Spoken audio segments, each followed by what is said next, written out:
I've talked about awareness on here as being the first important step in changing, rebuilding, creating, cultivating a new life for yourself, no matter at what age, but particularly as a Black woman, queer person, past a certain age.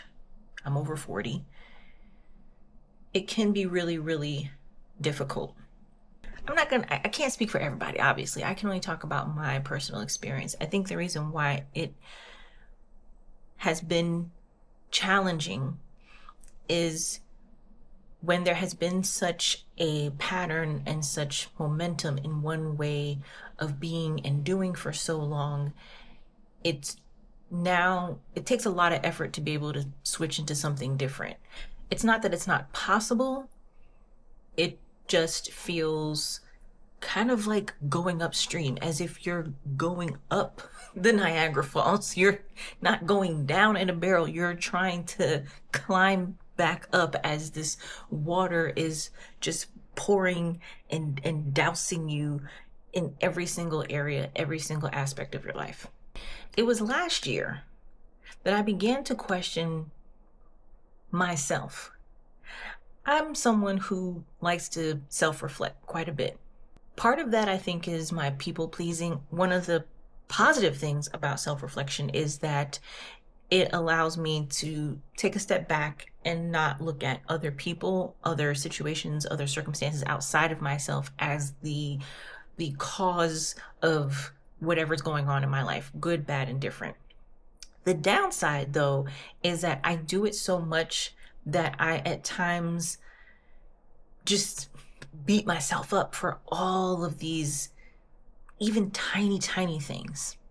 And I had gotten to a point in my life where I had been making decisions out of this idea of a person that I wanted to be, this idea that I wanted to create, the idea, or the identity, I should say, that I wanted to actually be. And it was born out of this opposite narrative that came out of trauma. Here's the thing, I'm not going to put everything on trauma. Did I experience some things in my life that were bad and were very difficult? Of course, as many of you, I'm sure, have also experienced. I cannot let those stories and those experiences keep me stuck in this continual loop. And that's when I started to realize that there was this internal war, this internal battle that was going on between these experiences, this past, this narrative that I had created from my trauma, my childhood, and then also emotionally reacting from that, or reacting to that, from that to that, maybe both. What I mean is that, and somebody had this really, really good video on TikTok that was talking about being the good girl, doing all the things that you should do. Now, I don't think that I was necessarily being a good girl for a lot of my life, but that's what I was thinking. I was trying to achieve this persona because I had such a negative view of myself. It's like I wanted to be absolved of these things, this story that had been created out of these past experiences, that I then created this persona out of pain, but then I also was trying to create this whole new persona. What I'm trying to say is that there were things that happened to me that were so impactful that, and it happened at a young age, that it created a certain narrative. It created a certain story. That story was not true, but I had nothing else to really base it off of, because as a child, so much of this, I'm kind of generalizing, but so much of what we internalize and view or experience, we think that it's our fault, or we're the creator of our own environments and our own worlds. We have to do that in order to be able to survive. It's just kind of human nature. And so good, bad, indifferent things happen, and then we internalize that as like, oh, I'm the cause of this thing. When I started to really examine, okay, these are the things that happened to me, and I had no control over the events that happened in my life. And yet there was this persona that was born out of these experiences.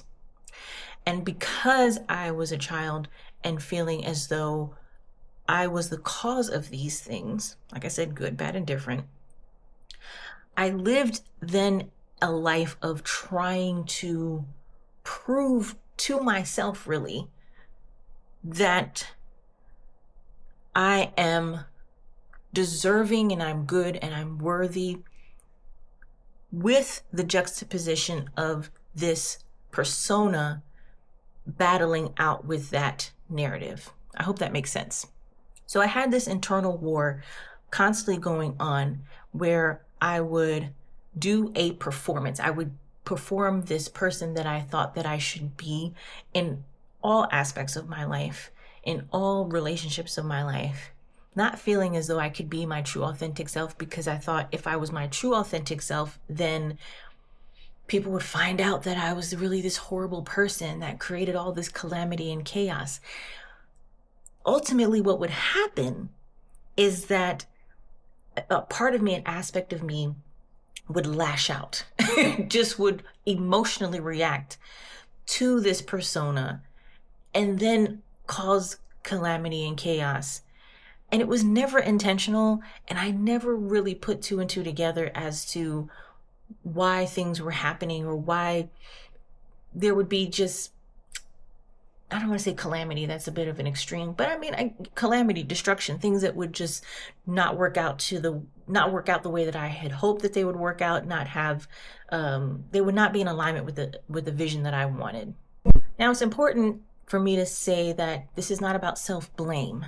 This is not about judging myself and continually adding to that kind of self-harm when it comes to negative thinking. I had to be very clear and I had to be very honest and very truthful about how my pain was creating a certain behavior, a certain way of being that was counterintuitive to how I actually wanted to be or how I actually wanted to live. I was getting in the way of my own self, is what I'm trying to say. And that war, that battle was happening for years without me truly understanding what was going on and how to rectify it. So years ago, when my life completely changed and turned on a dime, I had one of those moments where I said, okay, how did I get here? And taking stock of everything that was around me and saying, I could easily say, well, it's this situation, it's this person, it's this thing. Okay, even like I could constantly go back to the past. I could constantly bring that up and dredge that up. I'm the common denominator in all this. So what is that telling me? What is that saying to me about myself? I had to really, really, really integrate the parts of me that I realized I had left along the journey. As I was moving along in life, it's like I was leaving these breadcrumbs. So if I would think of my life as walking down, let's say the yellow brick road, for instance. If I start off in Munchkin Land as a kid, and then I'm going down the road as I'm acquiring relationships. Wow, I didn't realize how symbolic the Wizard of Oz is. But as I'm going down this yellow brick road and I'm gaining other relationships with other people, there's moments where I'm able to see myself reflected back, because relationships, and this is not just indicative of me, I think relationships give us an opportunity to really see ourselves, how we're showing up. And so I'm in all these relationships, whether romantic, whether platonic, whether familiar, whether job, I'm able to see myself in real time. And a lot of times I didn't like what I saw. But as I'm going down this path, as I'm going down this yellow brick road, there would be parts where I would get stunted and I would just kind of leave a piece of myself. So maybe I'd get I don't know, like a mile down the yellow brick road, and then I'd have this interaction that would be really, really difficult. Not, once again, not just talking about people, but experiences. And let's say, I mean, this might sound really extreme or a bit difficult or graphic or gory, but okay, like I'd leave like a hand, like my, I'd leave my left hand at this particular mile marker in the yellow brick road, and then I just keep going. And then another 10 miles, something would happen. I was like, oh, I'm gonna leave my right foot, and then I just keep going. But I would leave pieces of myself along this path. It was a way for me to say to myself, well, let me just keep going. And in order for me to keep going, I have to leave something behind. I had gotten to this point where I said, I really don't know who I am. And now I feel as though I'm Swiss cheese. I'm a block of Swiss cheese with all of these hollowed out parts of myself where I not only have carved out pieces and left them, I've chopped off, I've severed these parts of myself and left them at various places and stages along the timeline of my life, along this yellow brick road of my life. As a spiritual person, I've heard so many people talk about reclaiming your power and getting your power back. And I did say those things. I have affirmations where I talked about that, reclaiming my power, taking my power back. And I did that. I said that out loud. There's something, I think, about verbally saying something over and over again. One of the practices that I would do for my affirmations was not just to say the thing, but I would speak the affirmation into a glass of water and then drink the water so that it would actually go into my body. But also the reclaiming of power in that maybe there were things that I needed to say to somebody to make a very clear boundary, or to actually say, I'm taking my power back from this relationship. I'm taking my power back. Even going to physical places that were a part of my childhood and restructuring, or I guess coming back to that piece of myself, coming back to that part of myself at that age and that stage where I left that piece, I left that hand, I left that foot, I left that heart, whatever it may be, and physically going to these places and then recollecting, recapturing, rekindling myself, so to speak. I had done this kind of homecoming tour some years ago where I had gone back to my early childhood home. I also reconnected with my biological father. And it was all in this one trip. And that was really the catalyst to be able to start this journey. And that happened right after I turned 40, or maybe, yeah, I think it was like a year after I had turned 40 or something like that was when I had done that. And there were so many of the experiences that I had on this homecoming tour that enabled me to reconnect with myself physically, like go to physical locations and reconnect with myself in those physical places, because energetic blueprint that or fingerprint, that's what I'm trying to say.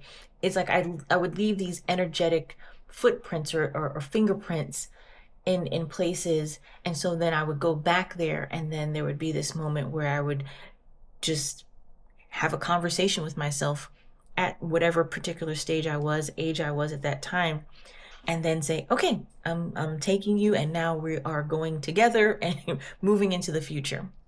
I've heard on a lot of different social media platforms about being the curse breaker and breaking generational curses. This has been something that has been, I think, in the zeitgeist for a while, particularly for Black creators, particularly for Black women creators, of breaking curses, breaking patterns. That's a huge responsibility and a huge weight, especially when you don't know what was all before you. I have on my altar pictures of the women that came before me, going back 4 generations. All of these women have passed, including my biological mother, who passed when I was very young. And so there's stories of their lives that I don't know. I'm in the dark about it, but their blood and their stories run through my body. And so I trust and I recognize that there are some things that I've picked up that are not mine, that I have to now be able to like let go. I've had conversations with my ancestors to be able to say, okay, this feels like something that I feel connected to, but at the same time, I don't feel like it's completely and totally mine. So I believe that this might be something that you had or something that you experienced that went down the bloodline. And so now here I am, and I'm going back and trying to kind of make the connection to be able to say, okay, how do we move through this together? Because now I have resources and tools that maybe you didn't have. Last year, 2025, I started off the year feeling, knowing it was an embodied feeling that something was shifting in my life. And last year was so many different tests to be able to say, okay, are you going to do the same thing? Are you going to follow the same pattern? Because I could feel it. I could feel times where I had to make decisions, and I went back to what was familiar. But I also knew that I had to do something different. And so I was constantly towing this line of breaking out of that habitual pattern, but also feeling comfortable in that pattern. As difficult as I knew that it would be. But I wanted my life to look and feel different. And I had to, first and foremost, I had to stop caring about what other people were thinking. I did not realize how much I cared about other people's thoughts and opinions of myself. I really thought that as a person who did a lot of self-reflection, I would be internal, but the internal that I was working on, or the internal that I was reflecting on, really was hinged on how accepted I would be and how loved I would be. And okay, what if I'm by myself and I'm alone? What does that mean? And not realizing how much I needed other people to validate me and my experience.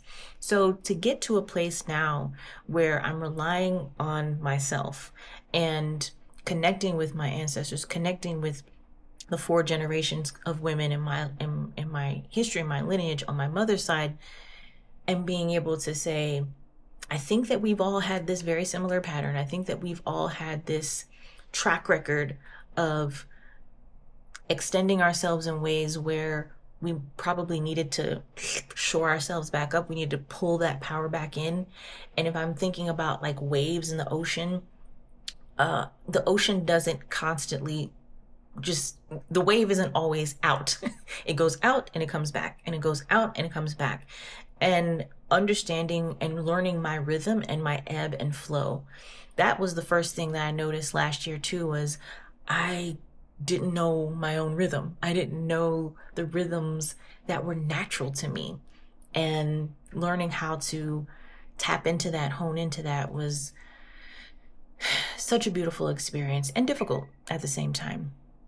So here I am, breaking a pattern, recognizing that I am the pattern, and that if I want something different, if I want something new, if I want something exciting, then I cannot rely on the old.